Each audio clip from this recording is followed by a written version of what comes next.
Amados irmãos, eu quero cumprimentar a todos com a paz do Senhor. Amém. Primeiro livro de Samuel, capítulo de número 1, versículo de número 27. Apenas a parte A desse versículo, para nós meditarmos um pouco na palavra do Senhor. Primeiro livro do profeta Samuel, capítulo de número 1, e o versículo de número 27, apenas a parte A desse texto. Os que encontraram o texto podem dizer amém? Amém. Por este menino orava eu. Com a sua Bíblia aberta, eu gostaria que você tomasse o seu assento, por gentileza.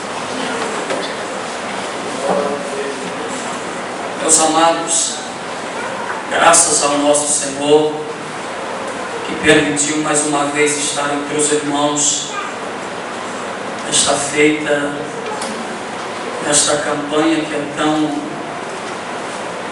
abençoada e abençoadora, para que eu não venha fugir do texto áureo ou do tema dessa campanha. Durante essa manhã eu estava observando algumas coisas concernentes ao texto que nós fizemos menção de ler. Eu gostaria nessa noite de falar sobre o testemunho de Ana. E para que eu venha a falar sobre o testemunho de Ana, eu preciso falar da história da mesma.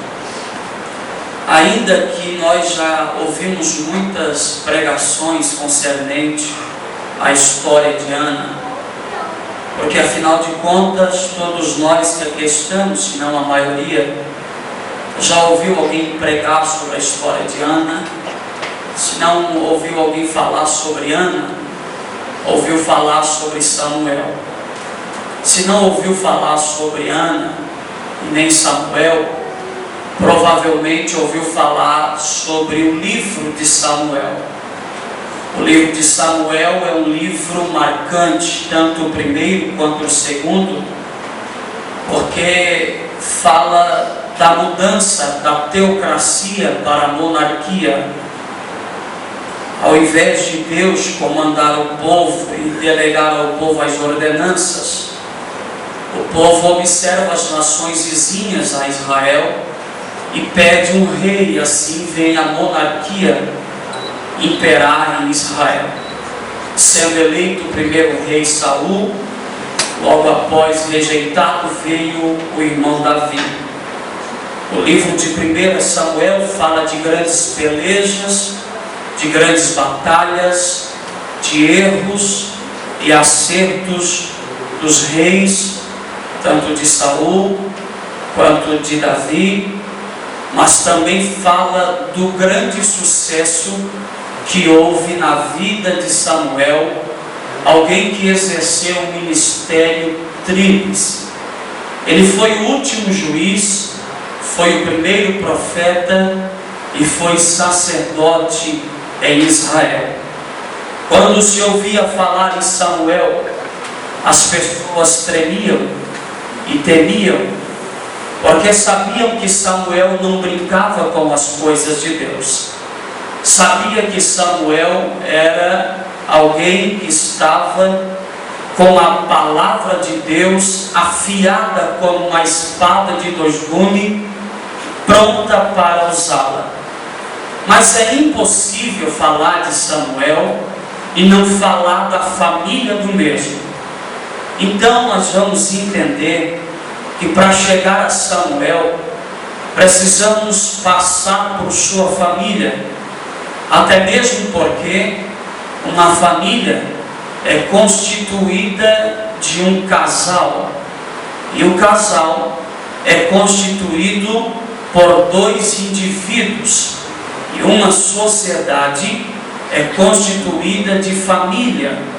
E ainda que hoje existe igreja, mas a primeira sociedade a existir foi a família. Por isso, nós acreditamos que o diabo tem investido de uma forma muito forte contra as famílias. E é por isso que nós louvamos a Deus por essas campanhas sendo feitas para que Deus mude o quadro da história da minha, da tua, da nossa família. E aí nós vamos encontrar subsídio na família de Ana, bem como a de Samuel, para que nós venhamos acreditar que nunca é tarde para acreditarmos que na mão de Deus está todo o poder para operar o milagre quando quer, na hora que quer e da maneira que Ele quer. Eu pedi para você deixar a sua Bíblia aberta, porque nós vamos discorrer sobre o capítulo de número 1 do primeiro livro de Samuel. E para que haja uma maior compreensão, nós vamos acompanhar juntos.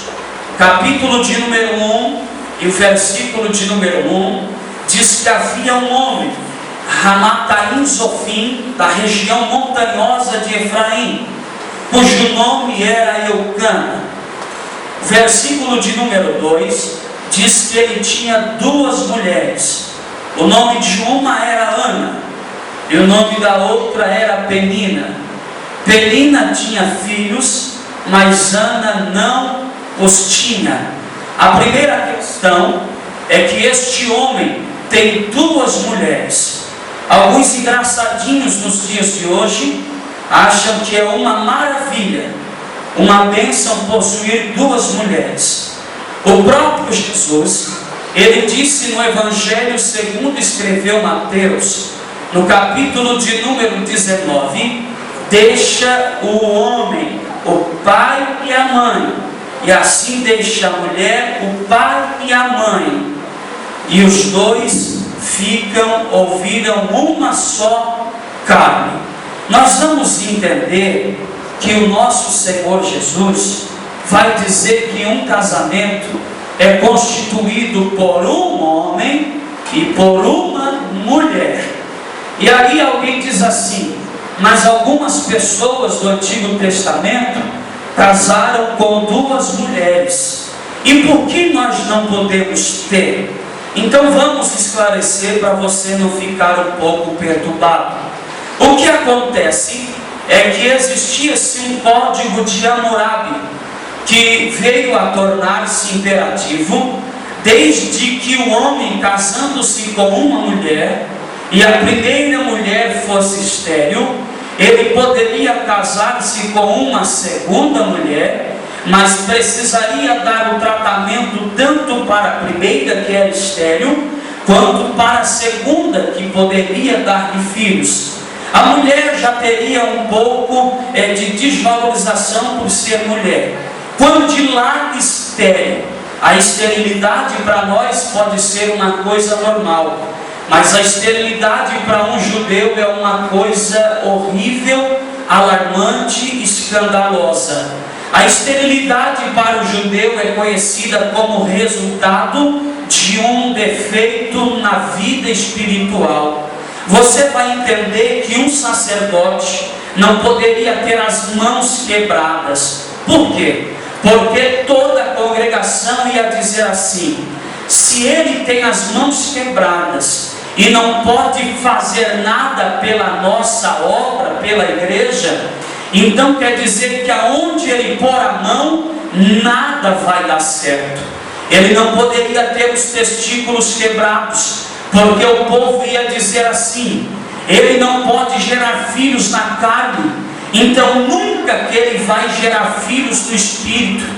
Nós vivemos num mundo que a gente está cansado de ouvir: não julgue a aparência do seu irmão, não fala da aparência dele, porque quem vê cara não vê coração, não é, irmãos? Mas o judeu é assim, julga pela aparência. A irmã Ana, ela era estéril, e na cabeça de todo mundo, ela era uma mulher maldita, ela era uma pessoa que carregava nas suas costas um pecado, ou dela, ou dos seus pais. Vocês estão lembrados daquele jovem que estava cego, ou que nasceu cego, e as pessoas interrogaram Jesus: quem pecou? Ele ou os seus pais? Jesus disse: nem ele e nem os seus pais, mas isto é para manifestar a glória de Deus na vida dele. Calou a indagação e a murmuração daqueles que estavam ao redor de Jesus e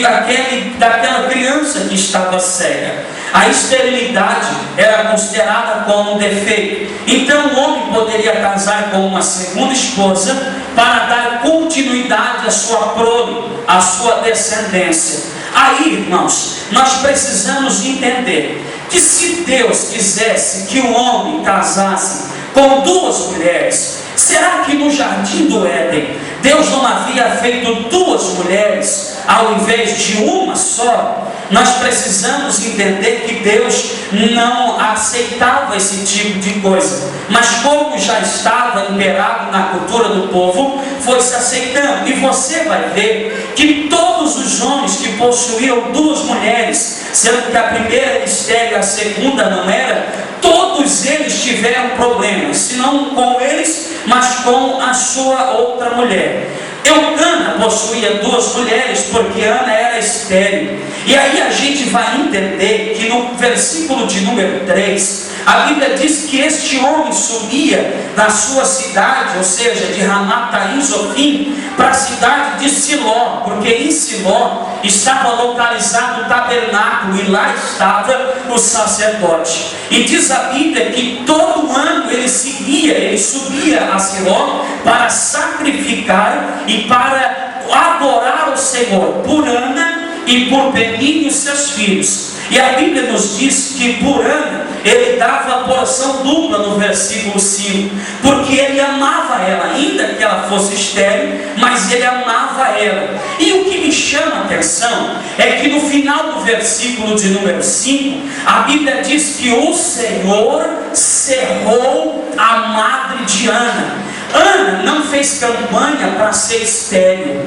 Ana não jejuou e não orou para Deus fechar a sua madre. Simplesmente Deus deixou ela estéril. O porquê talvez seja a mesma resposta que Jesus deu para se manifestar a glória de Deus.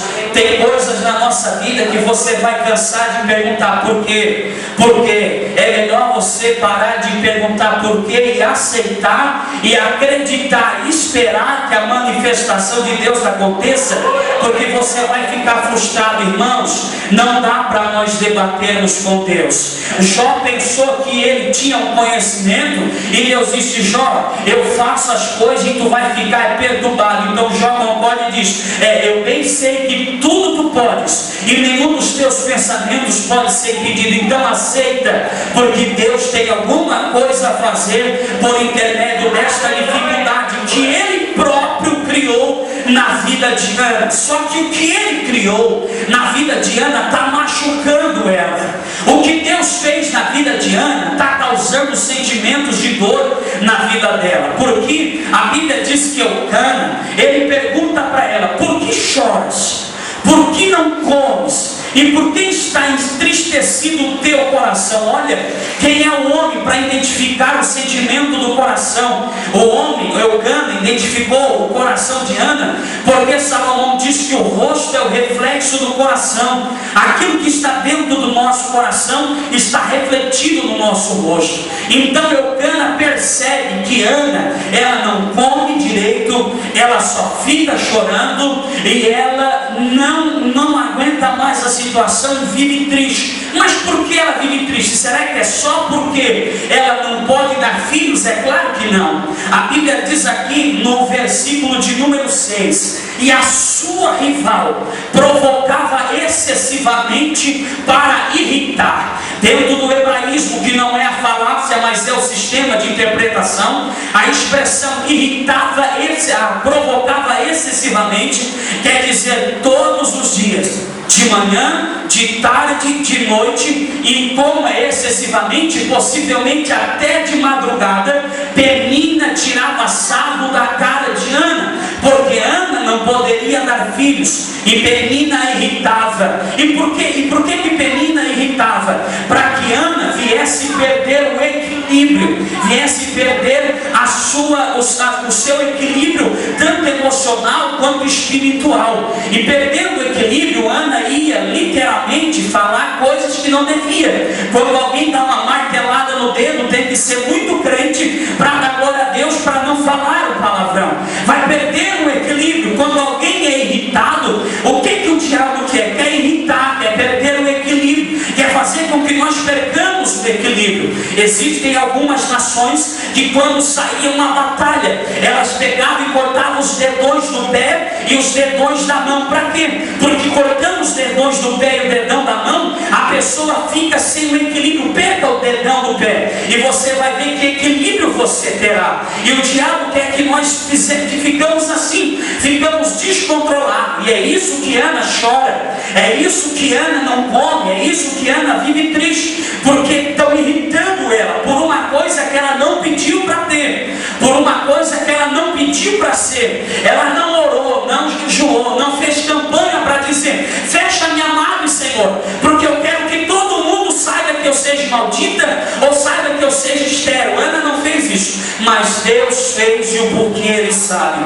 E diz-nos a Bíblia, irmão, que Ana não se conforma com esta situação.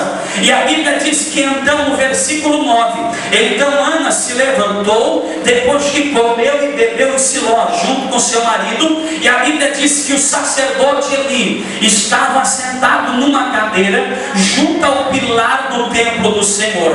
O versículo 10 diz: com amargura de alma, orou ao Senhor e chorou muito. Com esses dois textos, eu vou entender que o marido de Ana, Eucana, não deu um ombro para ela chorar, não estendeu a mão para dizer: eu estou contigo nessa batalha, eu estou contigo nessa dificuldade. Eucana não fez isso. Penina, que era para ser sua amiga, também irritava ela. A família de Ana não está dando apoio. Sabe o que Ana faz? A Bíblia diz que ela vem perante o altar do Senhor, e ela vem orar e chorar muito. E a Bíblia nos diz no versículo 11 que ela faz um voto, e ela faz um voto dizendo: Senhor dos exércitos, se benignamente atentares para a aflição da tua serva, e de mim te lembrares, e da tua serva não te esqueceres, mas a tua serva deres um filho. O que Ana pediu, irmãos?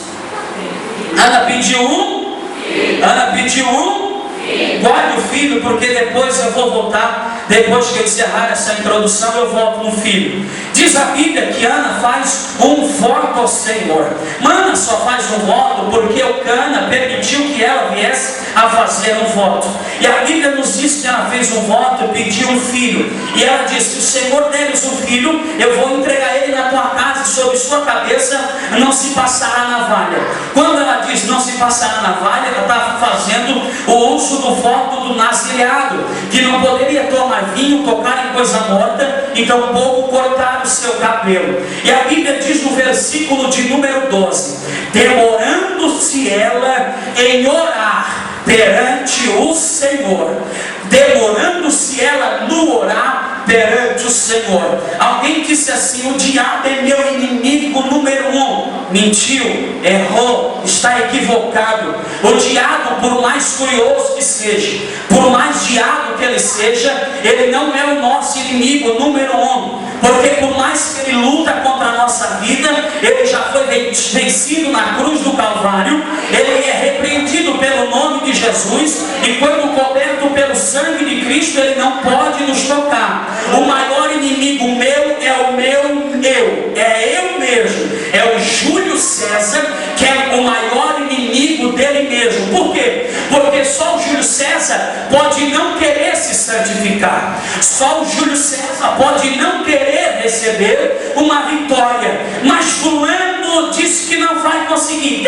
Deixa fulano se virar. Quem paga minhas contas sou eu. Se eu quero vencer, então eu vou lutar para a vitória de Deus chegar na minha vida. Ana, quem é que precisava de um milagre, Marquinhos? Era Eucana? Era o sacerdote ali? Era a Penina? Não. Quem é que precisava da vitória? Era Ana. Então Ana vai correr atrás daquilo que ela quer. E o maior sonho de Ana é ser chamada de mãe, é ser chamada de vó, bisavó.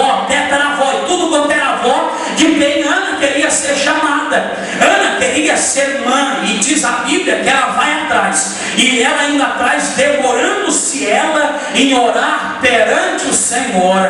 E a Bíblia diz, irmão, aqui no versículo de número 18, a parte C do versículo, a última parte, diz assim: e o seu semblante já não era triste. Ora, a Bíblia diz que Eucana diz para ela: por que não chora? Por que tu chora? Por que não come? E por que o teu coração está triste? Mas a Bíblia já diz no versículo 18 que o seu semblante já não era mais triste. Se o semblante dela já não era mais triste, é porque o coração mudou. Converteu o coração de Ana de tristeza para alegria, de ansiedade, de ansiosa para tranquila, pacífica. Por quê? Porque ela demorou a orar diante do Senhor. E a Bíblia diz no capítulo 1 e o versículo 27 que Ana pega a criança e diz assim: por este menino orava eu, por este menino orava eu. Melhor do que pregar é viver o que se prega, melhor do que ouvir é acreditar naquilo que se ouve, melhor do que se lê é viver aquilo que se lê. Não obstante, Ana tem essa graça da parte do poderoso de Israel.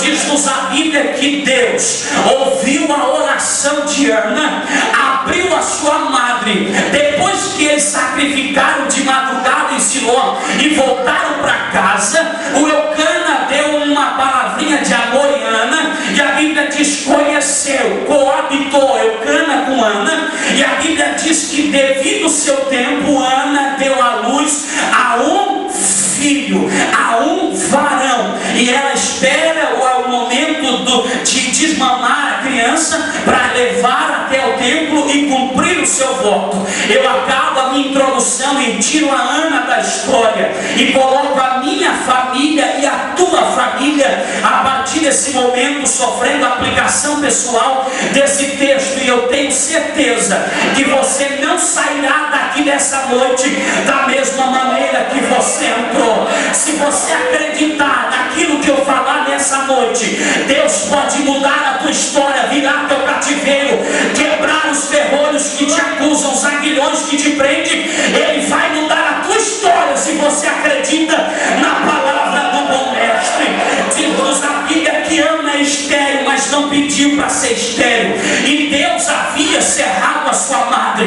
Ninguém pede para ser provado, ninguém pede para passar por um deserto, ninguém pede para passar por dentro de uma fornalha, ninguém pede, ninguém faz campanha para um caroço sair no corpo, ninguém pede para ter um filho nas drogas, ninguém pede para ter um marido viciado na cachaça, ninguém pede para as coisas ruins acontecerem na nossa vida, mas elas vêm. Ela de vez em quando ela bate na nossa porta, de vez em quando a provação se apresenta na nossa vida, e às vezes vem tão forte que se a gente não se agarrar em alguma coisa, a gente vai embora, a gente desiste, a gente desliga, a gente acha que Deus não está mais conosco. É o que aconteceu com Ana, e diz a Bíblia que Ana estava sendo irritada. O que o diabo quer, meu filho, o que o diabo quer, minha filha, é que você se irrite. O que o diabo quer é que você se irrita com teu filho, é que o teu filho se irrita contigo,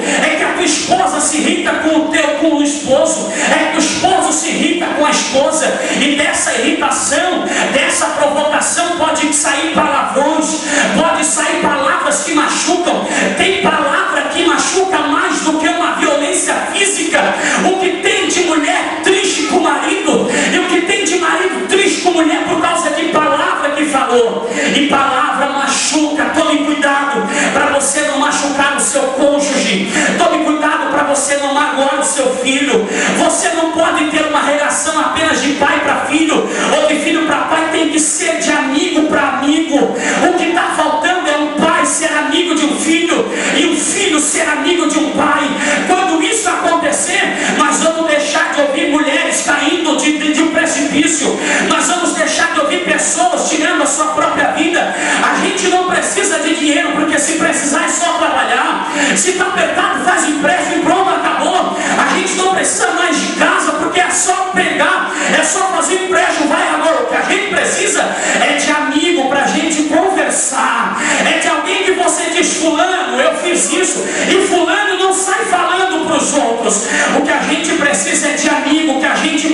desabafar, Ana não teve um amigo, o marido dela não serviu como amigo, a família dela não serviu como amigo. Sabe o que ela fez? A Bíblia diz que ela chorou muito e orou, mas aonde? No altar do Senhor. Quando ninguém tiver tempo para ouvir o que você tem a falar, pode buscar a presença de Deus. Os ouvidos dele nunca estarão agravados e a mão dele nunca vai estar encolhida, para que não possa ouvir a tua oração e trabalhar em favor dela. A Bíblia nos diz, irmão, no Salmo de número 84, o pardal encontrou casa para si. O pardal, dentro da lei divina, era o pássaro de menos valor que existia, mas o salmista diz: o pardal encontrou casa para si. Sabe o que é isso? Aquele que é menos desfavorecido, aquele que se acha nada vezes nada, que é igual a nada, ele é especial para o Senhor. O salmista diz ainda: o pardal encontrou casa para si, e a andorinha para si e para sua prole. A andorinha, você já ouviu um provérbio que diz: uma andorinha sozinha não faz verão, porque ela é uma ave inquieta. Ao mesmo tempo que ela está na direita, pode ir para a esquerda. Ao mesmo tempo que ela está no sul, ela pode ir para o norte. Ao mesmo tempo que ela está no leste, pode ir para o oeste. A andorinha e a sua prole, fala de família, nunca para no lugar, nunca tem paz, vive cheia de problema, e quando tem problema, bate na porta, bate na outra, não consegue nada, e fica mudando de opinião, fica mudando de religião. Irmão, a Bíblia diz: o pardal encontrou casa para si, a andorinha para si e para sua prole. O lugar da tua família não é no centro de macumba, no terreiro de umbanda. O lugar da tua família é dentro da igreja, servindo ao Senhor e adorando por ti. Ele é o poderoso de Jacó. Aí o salmista diz assim: o pardal encontrou casa para si, que é desvalorizado, mas Deus deu casa para ele. A andorinha que não para quieta, Deus deu casa para ela. Eu encontrei morada no teu altar. Sempre que você precisar, vem buscar ao Senhor, porque buscando a Ele nunca vai te deixar sem uma resposta. Ele nunca vai te deixar frustrado. Ele sempre terá uma palavra de vitória e de ânimo para a tua vida. Diz-nos a Bíblia, irmão, que Ana, ela rejeita a provocação de Penina. Diz a Bíblia que ela rejeita a palavra do marido dela, Eucana, porque a Bíblia diz que Eucana diz assim: não te sou eu melhor do que 10 filhos? Olha o que esse homem vai fazer. Era marido dela, mas não tinha cumplicidade com ela. Sabe por quê? Porque ele sabia que ela era estéril, e possivelmente